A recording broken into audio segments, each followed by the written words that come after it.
This is Ron Peters. I'm Sam Long. And I'm John Nugent. Welcome to the After Class Podcast.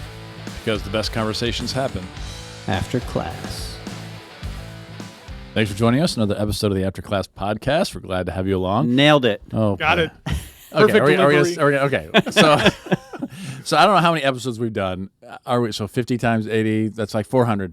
A 50 lot. times 8. We've done so many episodes. Right. So it's a lot of episodes.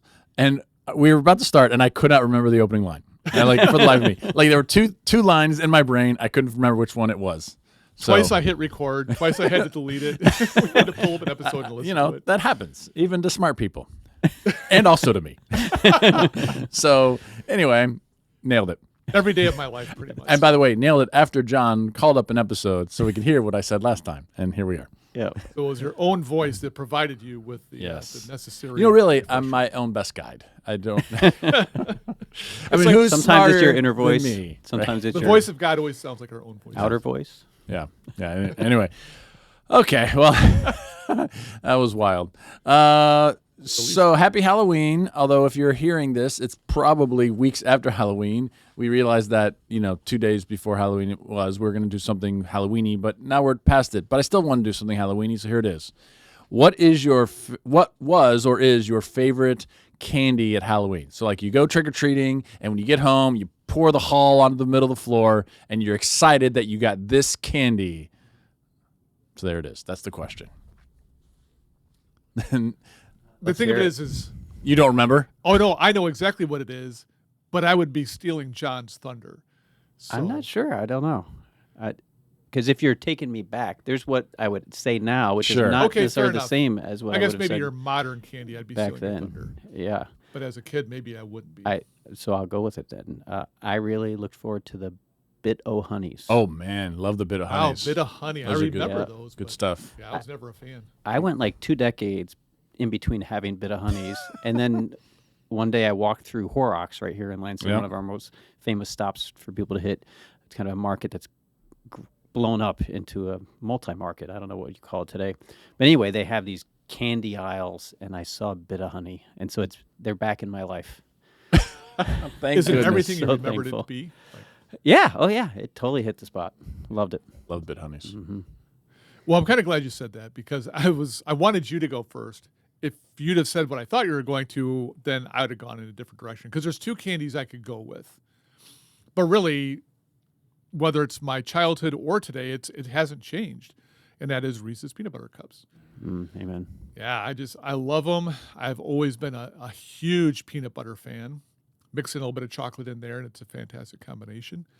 And so, yeah, Reese's Peanut Butter Cups. I would have gone with peanut M&Ms as a close second because I think those are fantastic for the same reason. It's chocolate, peanut, nice candy coating on there to keep your hands from getting all chocolatey.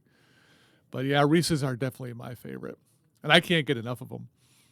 Yeah. Yeah, today I would say I don't feel like they had the holiday Reese's as much when we were No, they just didn't. the trick or treating age, but now for me it is the regular size holiday Reese's pumpkin. Yeah. Like they have mini ones, which are just not as gratifying. There's just not enough peanut butter to go around, and anymore I've been so spoiled by all the different holiday editions. Just a normal Reese's cup doesn't do it for me anymore the way a holiday one does. Yeah, I agree. I think that whether it's a pumpkin or a Christmas tree or Yep. the Easter egg, they just have a better ratio of chocolate to peanut butter. Or the Valentine Day heart. Sure.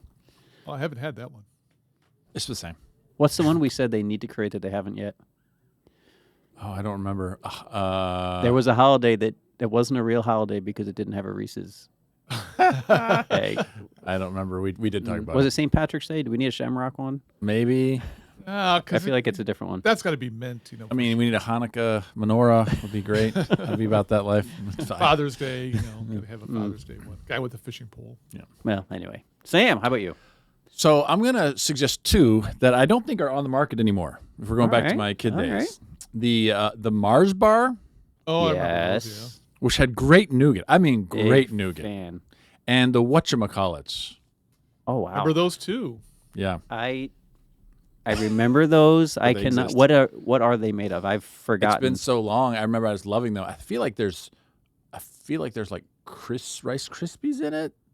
I could be wrong on that. Either way, he's gonna Google it because he's got to right? know. But anyway, Yeah, I just remember seeing those Yeah. yes, whatchamacallits, and very excited about it. Mars bars, like there's a Snickers almond that is like a Mars bar, which is quite good. Yep. And I get those quite a bit as well these days. But So I'm curious, what did you guys use? What did you carry around with you to put the treats in?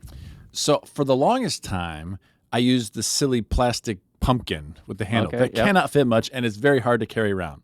Until someone introduced me to a pillowcase, which is like, yes, that's the answer. Like, why would you do anything else? And so when that happened, I went That away. was my go-to growing up, was the pillowcase.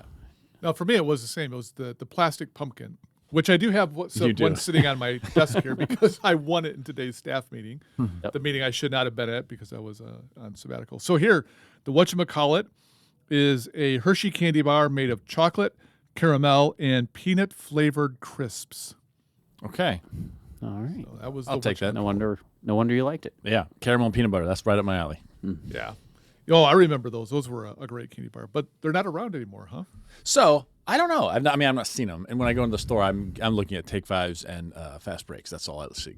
But if you, our fans out there, want to send us our favorite candy bars, we'll eat them. Or just send us a whatchamacallit, because we're kind of wanting to remember what that tastes like. I haven't had one in decades, I'm sure. So it'd be a kind of a blast from the childhood Yes. to re-experience that. All right. There you go. We now buried Halloween. Yes, it's over and done. We're not going to talk about it again. We'll talk about it on Thanksgiving next. Yeah. All right. Well, we're going to continue our series in 1 Peter, and we are in a very pivotal section, and we spent a lot of time on it, and we're going to spend more time on it because there's a lot that comes out of it. And it begins all the way back in chapter 2, verse 11, that sets it up with, I urge you as aliens and exiles and strangers that you need to live a certain quality of life. You need to conduct yourselves in a certain way among the Gentiles. So that you are different, so that you're set apart and holy, which goes back to chapter 1. It's this idea of you're going to be different and set apart, and it's going to make an impact. And then Peter moves into very specific examples of those sorts of that sort of conduct. And so he starts with how you interact with authority. And for the Christians in the first century, the authority wasn't great, and there would have been it'd been easy. Unlike today. Yeah, everything's great. These Right. days. Yeah. Today it's great. Right. I mean, it's not like the government shut down and stupid. Oh, sorry. But and so the temptation would be to do lots of things against the Roman Empire, but says no, you don't live that way, right? You just live such good lives that you silence their ignorance, right? And hopefully lead them to want to glorify God when He comes to judge. Right, which is the end goal. Witness. Not just to make them feel bad. Yeah. Oh, that's a nice bonus.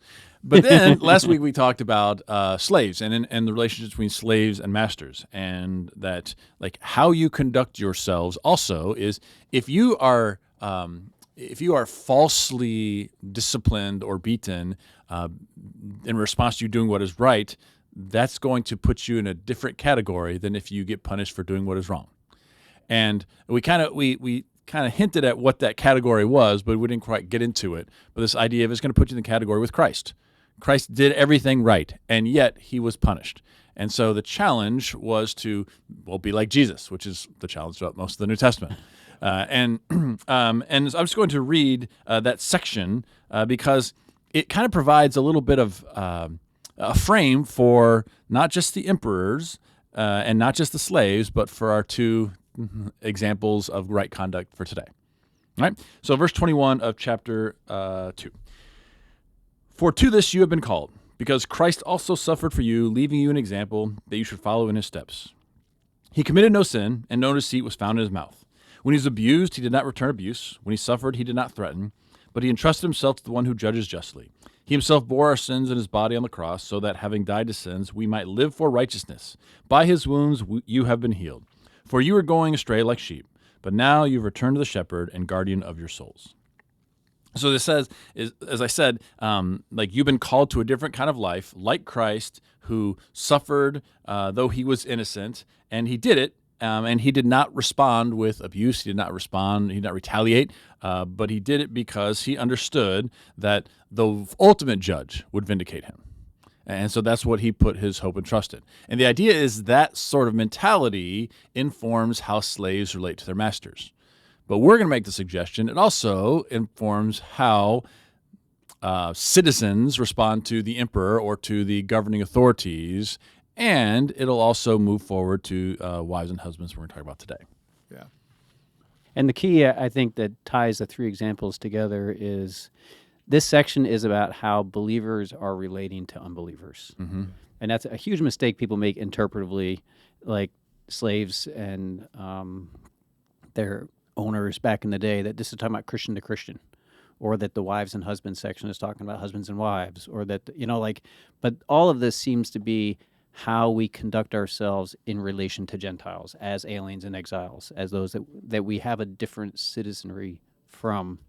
And so when we think about how to give honor to these people who are unbelievers and who may be making our life difficult or miserable for whatever reason, we have to approach them from a disposition of honor, and an honor that can bring about their transformation, that they may become fellow exiles with us. And it is that task that, and I want to say that specific task that Peter is saying, and in that kind of context, consider the example of Jesus, how he dealt with opposition from those who were not fellow kingdom citizens. His example is an example that can inspire us in our relationships with unbelievers who don't always treat us well. And I think that's just an important qualifier, because I don't think this is talking about the standard of how we relate to fellow believers. There is a higher standard of a kingship, that we should not be suffering from one another. Right. We shouldn't be being oppressed from one another, and following Jesus' example to accept being oppressed by one another. If we are oppressing one another, then there's church discipline needs to happen, not suck it in like Jesus did. Right. So these seem to be relationships of power differential where it's kind of out of our control. How do we act? How do we show honor? How do we be a positive witness? Well, think about Jesus. Yeah. And when you think about what Jesus went through, as we've already pointed out, he suffered unjustly. He committed no crime, did nothing to deserve death, and yet he was executed. And I think that's an important message for, in the small section we're doing here, slaves who come to a church meeting and, maybe they have bruises. They're like, oh my gosh, what happened to you? And it's like, oh, my master beat me today. Why? What did you do? I didn't do anything wrong. I was trying to do my job, and for whatever reason, I got beaten anyway. And you sympathize. You're like, yes, that's wrong and all that. And this person might be like, man, what am I going to do about this? It's like, well, I know beating is awful. I'm not trying to diminish what you've been through. Jesus went to the cross. He actually died, and died a horrific death. And whatever we're going through probably is still going to pale in comparison to that. And it's not to diminish the bad, to say, well, your pain's not as bad as Jesus. That'd be a horrible thing to say. But to say, Jesus paid the ultimate price and has called us to emulate him. And going back to the point you made, John, I think it's a great point that the ultimate goal is to become a living witness so that people will see that and go, maybe there's more here. And eventually you're hoping they'll reach a point where they'll say, I remember those times I did those things to you, and I repent of that. I was wrong, and I realize that now. Yeah, when you think about Jesus and his specific example here, it's not the slave-master relationship, because the people who beat Jesus, the soldiers, the Jewish authorities, the Roman authorities, none of them were in that kind of relationship. But it is a differential of faith, not faith, that it was. And it's interesting how he honored them. Like, he didn't honor them by saying, thank you, sir, may I please have another? Right. He didn't honor them by trying to flatter them with his words or pretending that what they're doing is right or good or justice. Part of how Jesus honored them was through silence, which is kind of fascinating. Yeah. Like, one of the things he famously did in front of the governing authorities that had the power to kill him is not speak when they wanted him to talk, not answer their questions on their terms. Yeah. And then when he does do an answer, his words are brief and to the point. You wouldn't have authority over me if it wasn't given to you from God. So his honor doesn't look like a mild form of allegiance. Right. It looked like, no, this isn't unjust. I'm not going to pretend it's not unjust. My silence is going to expose your corruption. My suffering is exposing how much you are really being influenced by the crowds and not even doing what you think is the right thing. And so it's interesting what honor looked like in Jesus' case when we think about the example he sets for us. I don't know what would a parallel for that be for us. Yeah, I'm trying to think that as well.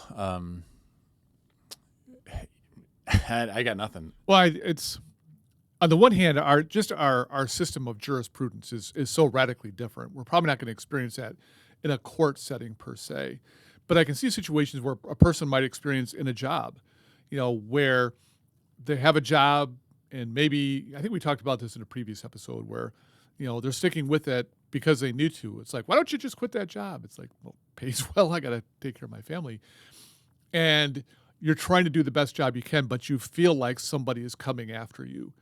And they may not literally be beating you, but you feel like you're getting beaten down. And you're going home feeling like emotionally, intellectually, you're getting beaten down. And you're just like, why are these people doing this to me? I haven't done anything wrong. And you recognize there is a legitimate injustice there. Maybe this person is, using his or her position of authority to shore up their own sense of insecurity and all of that. And we don't say, like you said, John's like, thank you, may I have another?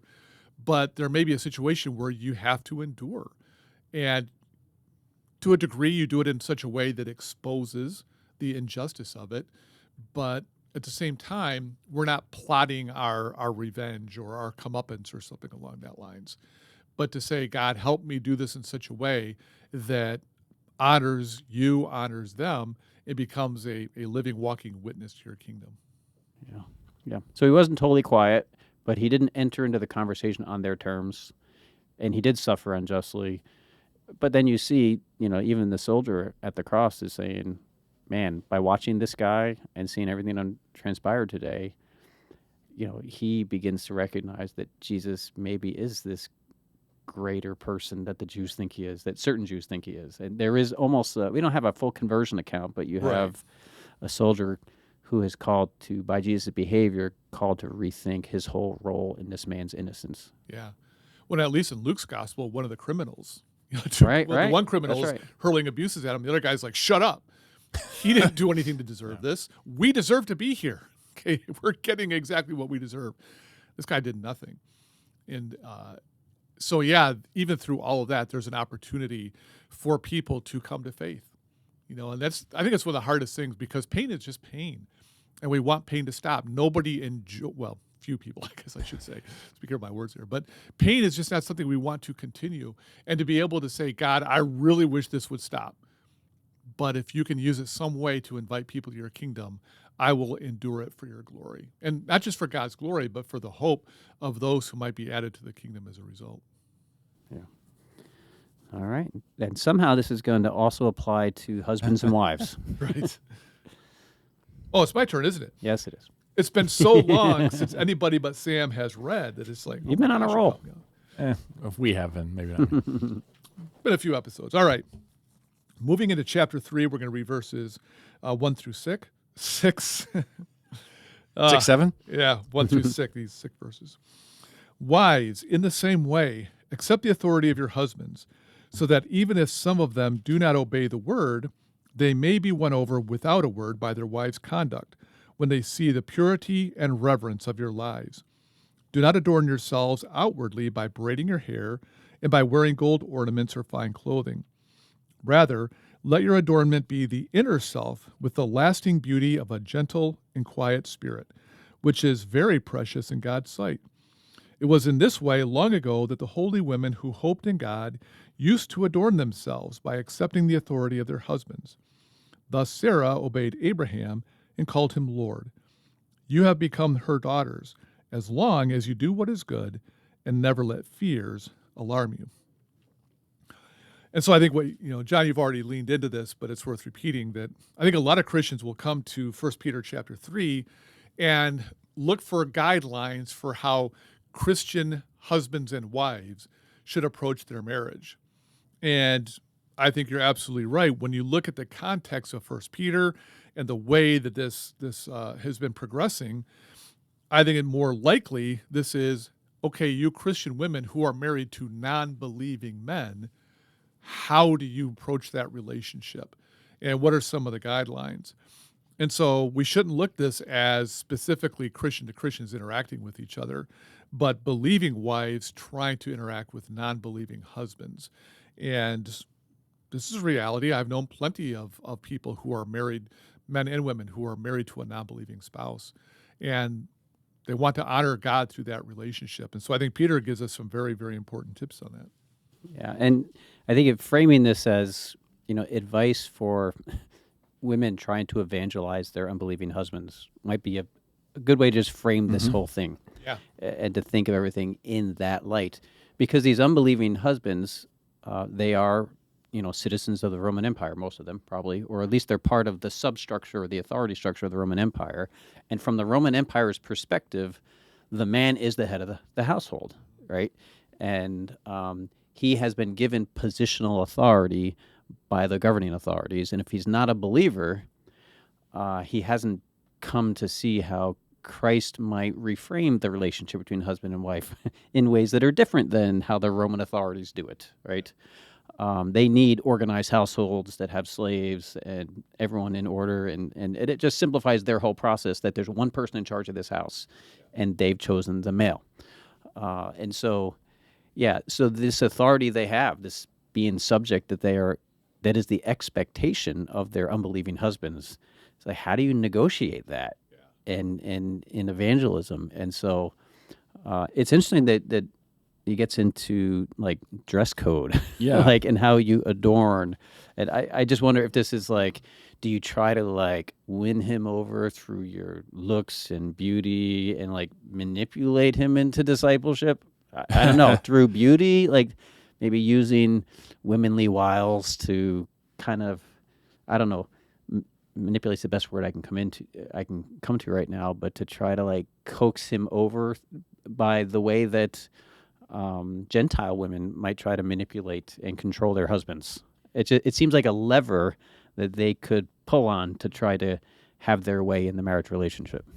Yeah, I mean, a more like sexually charged word would be like seduce them into believing in Jesus, which is a weird form of missional evangelism. But I mean, that's what it means, because we're talking about like the braided hair and the gold ornaments and the fine clothing. Is that like classic Greco-Roman woman behavior that like that's what a woman of the world would have looked like? And so he's saying, don't look like that. Is that appropriate? I think it's so, because I think that in addition to what you said, John, because I think you're right, that the political powers certainly push a vision of the household, but in many ways that's a reflection of broader socioeconomic norms, that this is just the way things work in Greco-Roman society. And I think that overwhelmingly men and women just embrace those norms. It's like, this is how the world works, and so this is what we do. And part of that certainly is how you display status. I think that clothing and jewelry and hairstyles and all this kind of stuff, that it's a way you signal to the people around you, this is my status. And going back to what you were saying there, Sam, I think what Peter is trying to get them to do is to see everything through this new window. And John, you said that they've been given a new vision of what Christian marriage is supposed to look like. And that's going to challenge a lot of the norms that they bring into that marriage. It's like all the things that you were taught, all the things you saw from your mom, sisters, whoever, these things are the very things that God is saying, that's not what I was thinking. Here is my vision for the relationship. And you may have to go, you know what? These things are not going to be my normal anymore. And when your husband sees that, he's going to be like, what are you doing? Because for him, that might be offensive. Like for him, part of the way he projects his status is through his wife and her appearance and her clothes and all of that. And to say, I've learned something new. And this whole idea of not just marriage, but social status and all that kind of stuff, it has just been really challenged by this whole Jesus thing. And like I said, he's probably not going to be happy with it because it's really going to have a negative impact on how people view him and his place in the community and all that. And so that's going to be a challenge. How do you embrace this new Christian ethic without, doing this, like, without diminishing your husband, in a way that he is going to interpret as in some way diminishing him? Yeah, so it sets up a very countercultural expectation for the woman, because if she wanted to ingratiate herself to her husband, she would dress up more and look better, and then he would be impressed with her, and like you said, like kind of be happy to show her off. But if she's not doing any of those things, I'm not saying she's intentionally making herself look ugly, but she's not doing these other things, then he's going to be forced to either berate her for not dressing up or see that there's more to her than her physical beauty. And that's what it goes on to say, is like that he looks on the inside, not on the exterior. But that's a very countercultural, and that puts major tension in the relationship. Absolutely. And again, we're talking about, we as Christians, like, oh, of course, look at the inner beauty. This is not a Christian necessarily. Right. And so, I mean, I could see that causing conflict, Yeah, but in a way that maybe bring out some good things. Go ahead. Yeah. Yeah, and the part right at the beginning about what the husband might be won over without a word by their conduct, and I think that's another component is the word. Like a woman could try to with words try to nag her husband into the kingdom, like just constantly ride on him. You don't love me because you don't worship my God, or right. And so I mean that's one approach is like using words over and over again to try to get him won over, or like to manipulate him through your looks and beauty and the outward stuff you're talking about. Like those are two handles on it, and so the silence. I don't think the silence here that can be misunderstood to be. You're not allowed to talk. Like wives be silent to their husbands, and I think the alternative. I think part of why I went into detail about Jesus and how he related to the governing authorities. He didn't talk a lot, right? But his actions are what changed people's perception of what happened that day. I think they're here being asked to imitate Jesus, who wasn't impressive by appearance. It's kind of like the suffering servant who no one would look at his appearance and be amazed. They would kind of look at his appearance and say, well, that's kind of non-impressive or even ugly, right? And like, like a lamb led to the slaughter, not opening his mouth, not making a lot of noise, like that suffering servant image that Jesus fulfilled from Isaiah that was just referred to in the previous paragraph is kind of how wives are being encouraged to win over their husbands. Their godly conduct, their justice, their faithfulness, their purity, their reverence, not badgering them with words and not blowing them away with beauty, but letting the power by which Jesus changed the course of world history be the power by which they changed the direction of their husbands' lives. Yeah, and I think that's the flip side to that renunciation of all the markers of status. The clothing, the hairstyle, the gold, the beauty. When you adopt a more humble approach to your own appearance, when you're like, I don't want to stand out for those things. When I'm walking down the street, I want people going, look at how much gold she's wearing, or look at her hairstyle. When she's like, I don't want that to be it. The flip to that is, what will they see? And especially, what will your husband see? How do you interact with your children? How do you interact if you have employees or even slaves in your household? What is your interactions with them look like? And you become a more just and a more generous person, which, at least for some of them, will probably mean that they're going to respond to you better. Maybe they work better. Maybe you get better service out of them or whatever. And so for the husband to say, on the one hand, I feel like you're sort of bringing me down because I can't parade you out in front of people the way I used to. This more humble view does not allow me to elevate myself through your beauty. But at the same time, you are such a more just and righteous person. And hopefully that's going to create a conversation. Peter doesn't go here. It makes me think of Paul in 1 Corinthians 7 talking about how, if you're married to a non-believer and that person wants to get a divorce, you can't really stop them. There might be some women who lose their husbands by becoming a Christian. He's like, You're not the trophy bride you used to be, and that's what I want. And no matter what you do, doesn't win him over. Peter doesn't go down that road. He just says, you don't know. You don't know that your life might not win him. And I think that there were some men who definitely were won that way. Not everybody, but you never know. I think just to bring out and highlight what you were saying, John, especially about the connection with Jesus, is this is where like section headings and chapters do us a disservice, because chapter 3 you think it's something brand new. Like he's done talking about that and he's going to start and move to wives, but it says wives in the same way as what? That's key. Right? It's what just was what we just talked about with Jesus and how he suffered and then of course that is related to slaves and related to the governing authorities. And so like this middle section about Jesus that we talked about at the very beginning of the episode is kind of the fulcrum for both sides of it. And so what you're saying about like she's supposed to look like Jesus because it's in the same way. And so just to highlight that to some of our to some of our listeners who may not catch on to these sorts of things, but it clearly is connected to that previous section and should be seen in light of that. Yeah. So question, maybe for you, Sam. Oh boy. The example of Sarah. Yeah. Thus Sarah obeyed Abraham and called him Lord. And you have become her daughters as long as you do what is good and never let fears alarm you. How do you think this is tying into the Abraham story?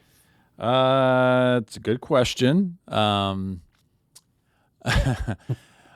mean, on the one hand, Sarah is not, she doubts at times and laughs at times. And at the same time, she's stuck with Abraham the whole way through.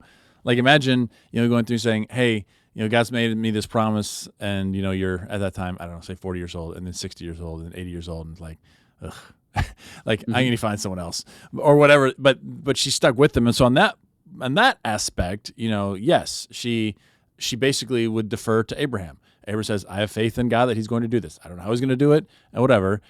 But then, I mean, the lesser good part of Sarah is like, well, I believe it and we need to make this happen. Why don't you sleep with my handmaid? And, because we look at this, that's a terrible thing. Sure. But on the other hand, she's trying to help it along, seeing that God is trying to do something through Abraham and the family. And so I'm not sure, I'll be honest, I'm just not sure about the reference to Sarah, like that is overly a good one, but she did stick with Abraham. Yeah, and I wonder, because, and the reason why it's an odd example is because this is talking about, a believing wife with an unbelieving husband. Mm-hmm. And so maybe, you can't go to the logic of scriptural teachings about the kingdom and husbands and wives in the kingdom. You have to kind of go before the kingdom and say, you know what, this notion of following your husband's crazy call, right? That kind of faith that is asked of you to stick by a husband that you're not on the same page with, that we have matriarchs of the faith who stuck by their husbands, sticking by even when, and this is shortly after, this is, I think, quoting from Genesis 18:12 is at least what my notes say. I looked back and she doesn't quite call him Lord, but it refers to him as her husband, and then the Hebrew for that would be Lord language, right? It is Adonai, yeah. Yeah. But like this is like her getting on board with the promise that Isaac is going to be the one. And they had fights about this when it came to Hagar. They were not on the same page, and she ended up submitting to Abraham, and God ended up honoring her by being the mother of the people of Israel. And so there's precedent for going along for a ride that's a tough ride with a husband that you're not always on the same page with, and that's a part of the Bible story, and let her encourage you and inspire you, because you might be in a marriage in a situation where the future is not clear, especially because he's an unbeliever. You can persevere too, like Sarah. This doesn't mean because Sarah and Abraham were equally part of the Jewish family that this passage must be about Christian husbands and Christian wives. It's just that her example of following along with her husband, that place that God has called them to go, can be still an inspiring example. Yeah, I think you're right. It's more of example of perseverance in difficult times, of sticking with it despite the obstacles more than anything. So be like Sarah in that regard. Well, I think even going back, when they lived in Ur, at one point they were urbanites. Oh, that's funny. Urbanite. That's I good. didn't even catch that. Wow, I thought you did it on purpose. No, I didn't, but I caught it as it came out. But they were urban people living in I think a fairly advanced city for the time. And when Abraham says, "We're going to Canaan," what was that conversation like? It's like they probably grew up in this city. They sounds like they were at least well-to-do, and we're going to go live in tents, and we're going to become these rural people. And so there's a part of me that just wants to mention that Sarah was like, "What? What? Yeah. Is this a good idea?" I mean, there might have been some difficult conversations just to get moving out of Ur and start heading towards Canaan. And for her to say, "I don't know if this is such a good idea, but I'm going to stick with you." That's significant right there. I think it's extolling her ability to see the end. I think in the same way with the Okay, wife, yeah. right? Okay, yeah. So if she can see what happens down the road, we got to give up everything, move there. Oh, yeah, we got to have a child somehow because God's doing these things, whether it's me or my handmaid. Like she's trying to see towards the end, and ideally, this wife is the same. Like Good she's point. got to be Yeah. able to see, like you're talking about, that he can be won over. Like he can come and be part of the kingdom, which would be the wife's greatest desire, right? And so if she can see that in that end, then she's willing to put up with whatever happens in her relationship because of her not adorning herself and all the other things. Yeah, and it does stand out to me how that verse ends, verse 6. You have become her daughters as long as you do what is good, which is what everyone is. By your good behavior, win over your husband. By your good conduct, all aliens and exiles win over the Gentiles, right? And then it says, and never let fears alarm you. That to me somehow should tie to the Sarah story, right? And the fear is that, well, he's not a believer, and I don't know. I'm sure a lot of them want to get out. I want a Christian husband. I don't want the constant battle of religion, especially when all of society is telling my husband that his religion should be the religion of his wife. And there's all sorts of uncertainty, and she's being told, hang in there, win him over. Don't let fears overtake you. And we had this statement about fear in the section of honor all people, love the family of believers, fear God, Yep. and then honor the emperor. And then with the slaves, it's like, slaves, relate to your masters in all fear, right? But fear of God.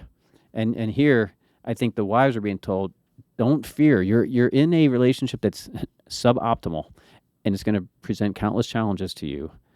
Don't let the fear of the unknown, the fear of control, the fear of his unbelief, don't let that paralyze you. Stay the course with your good works, with your honorable way of life, the way Jesus stayed the course through the sufferings he had to endure. Well, I think in addition to that, because I think those are great points, it could also be the fear of losing your husband. Right. If I start embracing a God-centric life, and if my lifestyle reflects that, and if my husband is, as I said earlier, saying, you're no longer the trophy bride that I want, what if he decides he doesn't want to be married to me anymore? What if he divorces me? And that could result in not just losing your husband, losing your family, your household, financial support. Like, if you don't come from a good family, you could just be on your own, because he does control everything. And some women might be like, well, I'm going to capitulate. I know God has called me to live this way, but I need to be that person he wants me to be for my own safety. I enjoy the wealth. I enjoy the security. And so the fear could be, don't be afraid of what he's going to do. Number one, hopefully he's going to come around. But worst case scenario, if he doesn't, God's going to take care of you. The church is going to take care of you. You're part of a family. You're not going to be left on your own. And that might be suboptimal, but one way or another, you're going to be okay. Yeah, I appreciate that point. I never thought of it that way. But yeah, the fear that this might not work from the husband's perspective, and then he casts you aside. Yeah. That had to be hanging over every believing wife's head who was married to an unbeliever. Yeah, I think so. Yeah. Well, we have some time, like 7 minutes. We want to tackle verse 7. Let's at least start into Let's it. start. Yeah, that's fine. We'll see how far we can. My turn to read. Okay. Finally. Husbands, in the same way. Interesting. Very key word. Show consideration for your wives in your life together, paying honor to the woman, though the weaker vessel. They are joint heirs of the gracious gift of life, so that nothing may hinder your prayers. Okay. Worst translation ever. Okay. This passage is a passage that I wrote an article on and got it published with CBI International. Has a publication called the Priscilla Papers, and it focuses on issues of men and women and faith in the kingdom of God and the church and their relations. So I have an article called "The Weaker Sex or a Weak Translation," strengthening our interpretation of 1 Peter 3:7. And what's really weak about this translation is that whole thing, honor to the woman, though the weaker vessel. It appears off of this translation and many translations that this Bible passage is describing the woman as a weaker vessel. Like it's just extolling the woman's weakness. The husband is the strong one. You're the weak one if you're the woman. And Ron and I workshopped this a long time ago. I remember that, yeah. When I was writing this paper, because I really wanted to make sure I got the Greek right. And Ron's Greek is infinitely superior to mine. Except for when I make a huge mistake like I did a couple It's just one episodes vocab ago. word. Sorry, man. So I'm going to give you what it says literally, right? Just to kind of put some challenge into the translation. Literally, it says, the husbands likewise cohabitating according to knowledge, as with a weaker vessel to the wife, showing honor, as also co-heirs of the grace of life, that your prayers be not hindered. Okay, so there's a lot going on there. But the key thing that, first of all, is this likewise. That likewise is establishing a textual link to the previous relationships between the wife and her unbelieving husband, to the slave and an unbelieving master, to the citizen or to the alien under an unbelieving governing authority, right? We're probably now talking about husbands who are believers to a spouse who is an unbeliever, right? And this is unique among all the relationships because the husband, from a Roman point of view, has positional authority in the household. So he has the option to require her to adopt his religion, to impose it on the household. And so the question is, Christian husbands, you have an unbelieving wife.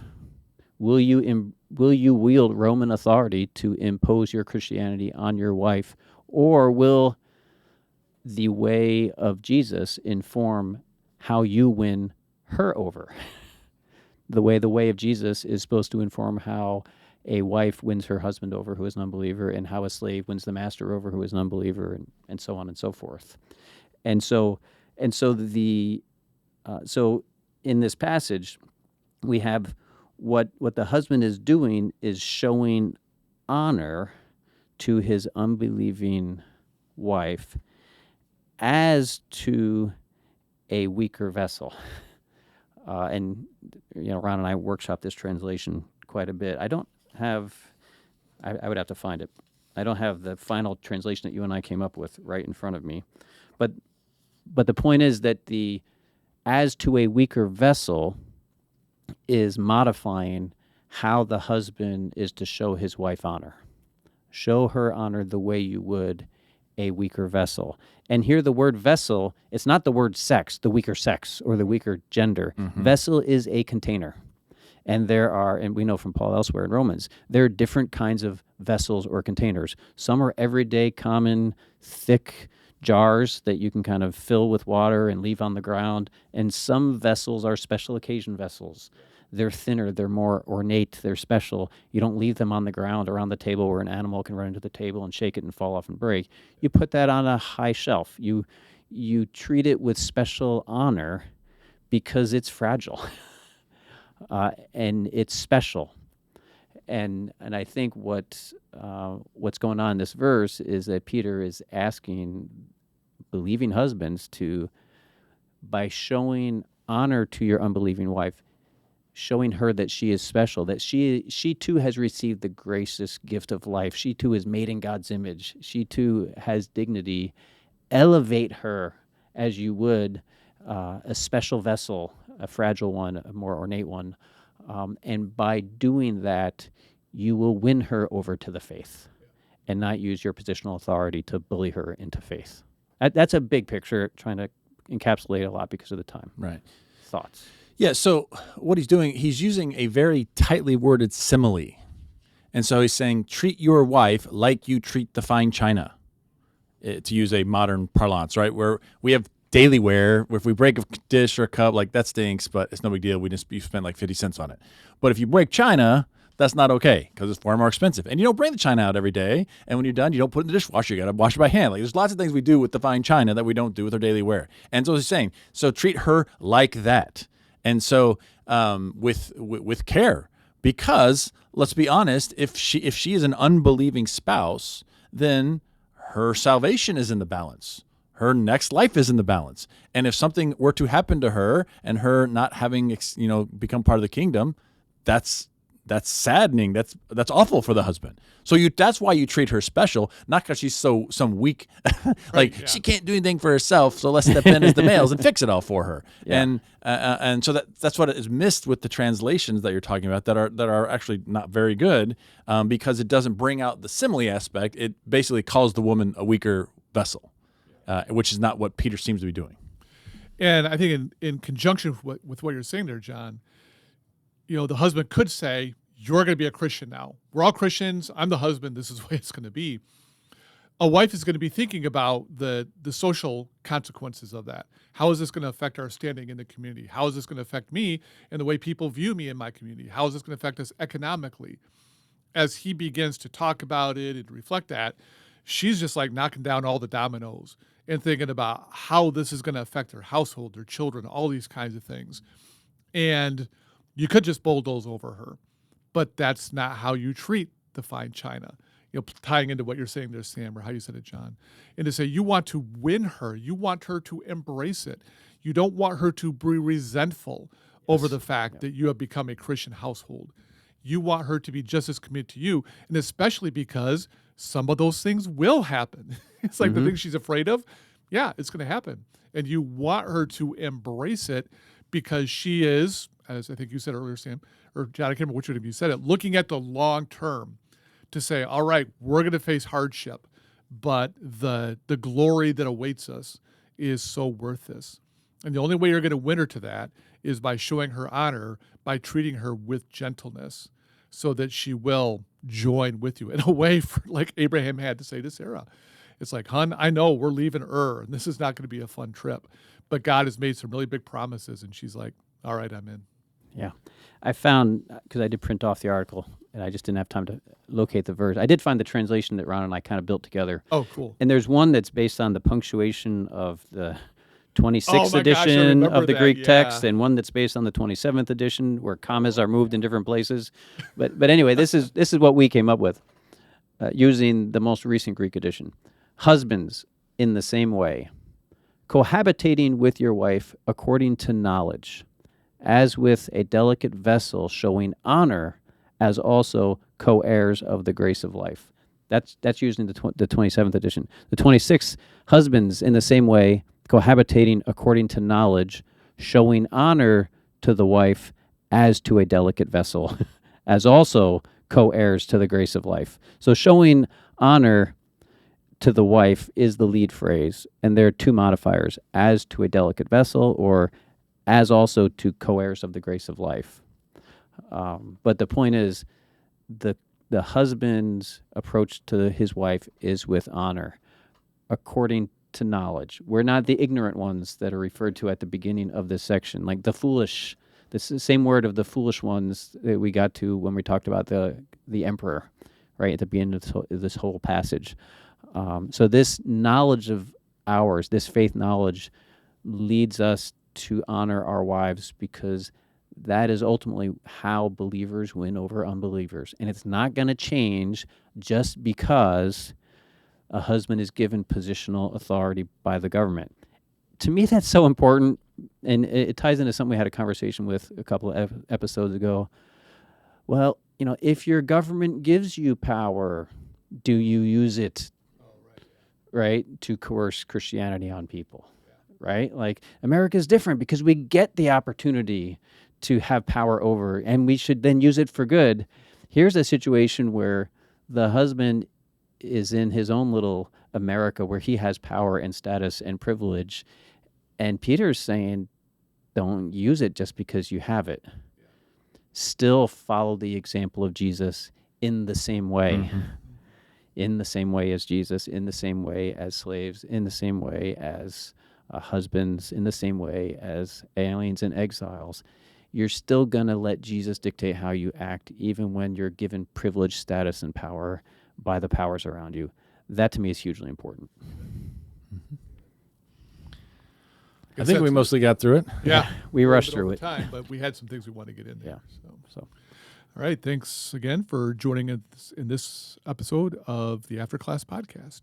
After Class because The best conversations happen After class. Nailed it.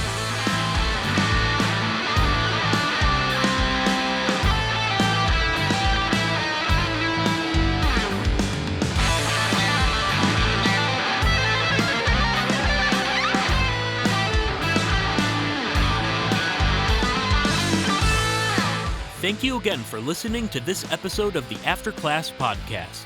ACP is hosted by Sam Long, John Nugent, and Ron Peters. Social media pictures and descriptions are provided by Darren Harris. Audio mixing and editing is done by Drew Nyquist.